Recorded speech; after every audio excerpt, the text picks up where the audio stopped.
Hello बच्चों, welcome to MS classes. आज की इस वीडियो में हम लोग पढ़ने वाले हैं 10th क्लास फिजिक्स का चैप्टर नंबर 1। ये बहुत ही काफी इंपॉर्टेंट चैप्टर है। सबसे पहले हम लोग इसके बेसिक को सीखते हैं। बेसिक को धीरे धीरे करते हुए हम लोग चैप्टर में इन कर जाएंगे। इस चैप्टर का नाम क्या है? रिफ्लेक्शन ऑफ लाइट, यानी प्रकाश का परावर्तन। तो सबसे पहले इसमें सवाल उठता है, प्रकाश किसे कहते हैं? तो प्रकाश जो होता है ना, वह एक प्रकार से क्या, वह सहारा है। प्रकाश मतलब जिसके सहारा से हम लोग किसी भी चीज को देख सकते हैं। दुनिया में तमाम हर एक वह वस्तु जिसको हम लोग देख सकते हैं, जिसके सहारे, उसे क्या कहते हैं? लोग प्रकाश कहते हैं।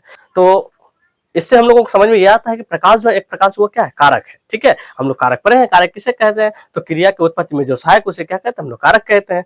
तो यहाँ पर हम लोग देखने का काम कर रहे हैं, मतलब देखने में जो चीज हमें हेल्प करता है उसे हम लोग क्या कहते हैं? प्रकाश कहते हैं। तो प्रकाश का डेफिनेशन कैसे देंगे? तो इसका डेफिनेशन इस प्रकार से देंगे, प्रकाश वह कारक है जिसकी सहायता से हम लोग किसी भी वस्तु को देख सकते हैं। मतलब दुनिया में तमाम हर एक वह वस्तु को देख सकते हैं, उसे क्या कहते हैं? हम लोग प्रकाश कहते हैं। तो प्रकाश जान लेने के बाद हम लोग अगला देखते हैं क्या होता है। तो हमने अभी देखा कि प्रकाश यानी लाइट किसे कहते हैं। तो दुनिया का हर एक वह वस्तु जिसकी मदद से हम लोग देख सकते हैं, उसे हम लोग क्या कहते हैं? प्रकाश कहते हैं या तो लाइट कहते हैं।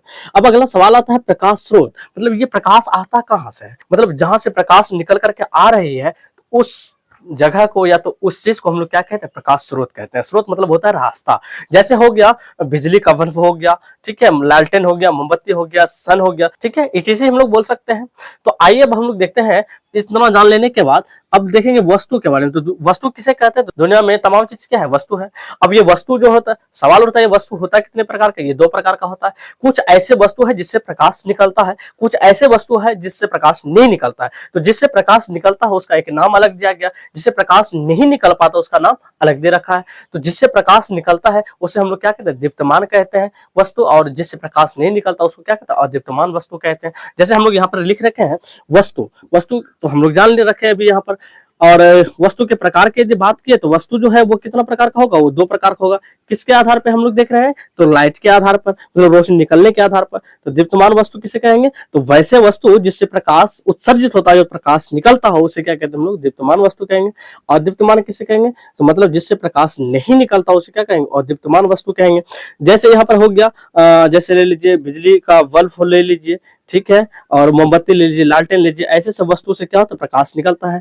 ठीक है, और दीप्तमान वस्तु किसको कहते हैं? जिससे प्रकाश नहीं निकलता हो। जैसे मान के चलिए ये मार्कर हो गया, ये मार्कर से कोई रोशनी निकलता है क्या? लेकिन है ये क्या? वस्तु। तो ये क्या हो जाएगा? और दीप्तमान कैटेगरी में रखा जाएगा। और दीप्तमान का हो गया, जैसे आप लोग टॉर्च वगैरह जलाते हैं, उससे रोशनी निकलता है, तो वो हो जाता है दीप्तमान वस्तु। ठीक है, आइए हम किरण किसे कहते हैं।